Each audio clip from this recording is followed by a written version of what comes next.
nudakura amaboko mu mifuka ukore uzakoreshwa uburetwa. Bibiliya mu migani iravuga ngo amaboko y'umunyabute akoreshwa uburetwa. Tagira ngo uzajye ubana amafaranga y'ubusa.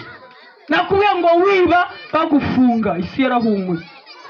Urumenya ko isi nta mikino igira. Kera ntabwo bafungaga umwana w'uruhinja, nta nubwo bafungaga umwana uri munsi y'imyaka 5 na 17. Iyo umubyeyi yabaga atwite agafungwa, baravuga ngo ntabwo yafungwa atwite, nagenda abanza abyara umwana nakura azagaruka tumufunga. None baramufungana n'inda akamubyariramo.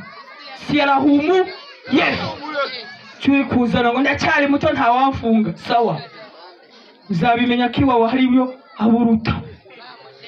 Turi hafi yo gusenga basore, ntabwo mbijeje ubuzima budakora.